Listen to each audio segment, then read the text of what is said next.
ଦ୍ୱାରା ପରମେଶ୍ୱର ନୋହଙ୍କୁ କହିଲେ ମନୁଷ୍ୟର ଭାବନା ଅବିରତ ମନ୍ଦ ମାତ୍ର ତାହାକେ ଆମେ ଧ୍ୱଂସ କରବାର ଲାଗି ଯାଉଛୁ। ହାଲେଲୁୟା। ତ ନୋହକେ କହିଲେ ଏ ନୋହ তুই ଆଉ ତୋର ପରିବାର ତୁମେ ଧାର୍ମିକ ଅଟ, ତୁମେ ମୋର ଆବାଜ କେ ଶୁଣୁଛ, ମୋର ସ୍ୱରକେ ଶୁଣୁଛ, ତେଣିକରି ତୁମେ ଧାର୍ମିକ ଅଟ। ଆଉ ଯେନ୍ ସ୍ୱରଟା ତୁଇ ଶୁଣୁଛୁ ସେ ସ୍ୱରଟା ଅଲଗା ମାନଙ୍କୁ ଯା କହିବୁ ଯା। ଏଇ ସବୁ ଘଟଣା ଘଟବାର ଲାଗି ଯାଉଛି। ଆଗାମୀ ଦିନରେ ଆକାଶର ବୃଷ୍ଟି ହେବା ଆଉ ବୃଷ୍ଟି ହେଇ ଏ ସାରା ପୃଥିବୀ ନଷ୍ଟ ହେବାର ଲାଗି ଯାଉଛି। এই কথা ସମସ୍ତଙ୍କୁ କହିବୁ ଯା। ନୋହ ତାପରେ ଗଲା ସମସ୍ତଙ୍କୁ କହିଲା, ସମସ୍ତଙ୍କୁ କହୁଛେ କେହି ନେଇ ଶୁଣବାର, ସମସ୍ତଙ୍କୁ କହୁଛେ କେହି ନାଇଁ ଶୁଣବାର କେ ଯାଉଛି। ଇ ଗାଁ ଯାଉଛି, ଇ ଗାଁରେ କହୁଛି, ସେ ଗାଁ ଯାଉଛି, ସେ ଗାଁରେ ସମସ୍ତଙ୍କୁ କହୁଛି, ସବୁ ଜାଗାରେ ସେ ପ୍ରଚାର କରୁଛି। ଆଉ ଅଳ୍ପ ଦିନ ମଧ୍ୟରେ ତୁମେ ଯଦି ନେଇ ଫିରବ, ପ୍ରଭୁଙ୍କ ପ୍ରତି ନେଇ ଫିରବ, ତ ଏଇ ପୃଥିବୀ ଧ୍ୱଂସ ହେଇଯିବ। କେହି ତାର କଥାକୁ ନାଇଁ ଶୁଣବାର କି କାହିଁ ଲାଗି ନୋହ ଯେନ୍ କଥା କହୁଥିଲା ସମସ୍ତଙ୍କୁ କଣ ଭକୁଆ ଲାଗୁଥିଲା।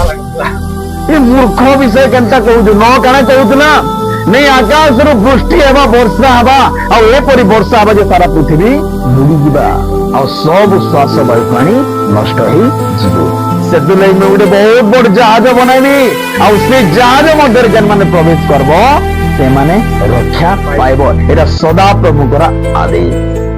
ସେଦିନ ପର୍ଯ୍ୟନ୍ତ ବୃଷ୍ଟି ନାହିଁ ହେଇଥାଇ ପୃଥିବୀରେ, ସେଦିନ ପର୍ଯ୍ୟନ୍ତ ବୃଷ୍ଟି ନାହିଁ ହେଇଥାଇ এই গছ লতা তরু তৃণ কেমতি বଞ୍ଚুଥିଲା ନାଇଁ, ସେ ବୃଷ୍ଟି ନାହିଁ, ମାତ୍ର ଏଇ ଜଳୀୟ ବାଷ୍ପର ଏତେ ଉପାଦାନ ଥିଲା ଯେ କାଁ ହଉଥିଲା, ସେ ବାଷ୍ପରୁ ହିଁ ସେ ବୃଷ୍ଟି ଆକାରରେ ପଡୁଥିଲା। ବାଷ୍ପ ମାନେକର କାକର କେନ୍ତା ପଡୁଛି କି ପୁରା ସବୁଆଡେ ଏଇ ପ୍ରକାର ଆଗ ବୃଷ୍ଟି ହଉଥିଲା। ଏନ୍ତା ପୁରା ଉପରୁ ଯେନେ ବନ୍ୟା ବାତ୍ୟା ହବାର ତ ଏନ୍ତା ବୃଷ୍ଟି ନାହିଁ ହଉଥାଏ। ସେ ସମୟରେ ଏନ୍ତା କାକର ଆଗରେ ପଡୁଥିଲା, ଯାହାର ଦ୍ୱାରା ଏଇ ତରୁ ତୃଣ ଲତା ଏଇ ସବୁ ବଞ୍ଚି ଯାଉଥିଲେ। ହାଲେଲୁୟା। ବୁଝିପାରୁଛୁ? ତ ନୋହ ଯାଇକିରି ସବୁ ଗାଁକେ ଯାଇକିରି କହୁଛେ, ସବୁ ଏରିଆକେ ଯାଇକିରି କହୁଛେ, ରାଜା ମହାରାଜା ମାନଙ୍କୁ ସବୁକୁ କହୁଛେ, କିନ୍ତୁ ସବେ କାଁ ବୋଲୁଛନ୍, ଏ ଦେଖିଆ ସେଇ ଭକୁଆର କଥା, ଦେଖିଆ ସେଇ ଭକୁଆର କଥା, ଦେଖିଆ ସେଇ ମୂର୍ଖର କଥା, ଦେଖିଆ ସେଇ ଗୋଟେ ଅଜ୍ଞାନୀ ଲୋକର କଥା ଯିଏ ଜାହାଜ ବନଉଛି। ଦେଖିଆ ସେ ଜାହାଜ ବନଉଛି, କାଣା ବନଉଛି,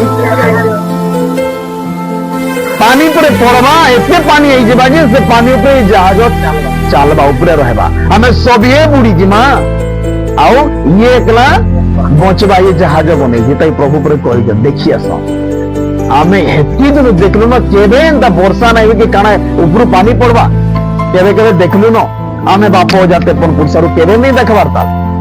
और ये कहुजे पानी पड़वा आज्ञा के पहला प्रधान स्थान देला। हालेलुया। हमको भी एंता अटकीबार नहीं न। हालेलुया। हमको भी अटकीबार नहीं न। जगत जाने कहू, जगत जेंता करू तार संगे हमर किछि संपर्क नहीं। से तार जहाज बनाबार काम बंद नहीं करी। आसीगला गोटे समय आसीगला। हालेलुया।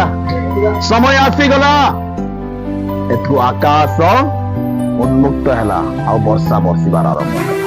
केते दिन, 40 दिन 40 रात। केते निंदा आसीतला, केते रोकावट आसीतला, मात्र नोह केबे भी पछ घुंचा दे नहीं थिले। तांकर सपरिवार, तांकर 3टा पुओ, 3टा बुहारी आउ 2 स्वामी स्त्री, एंता गिरे 8टा प्राणी। पहला पृथ्वी ध्वंस जनला जलरे इ माने 8टा प्राणी केवल मनुष्य मानव जाति रक्षा पाइथिले। के माने 8टा प्राणी पृथ्वी ध्वंस।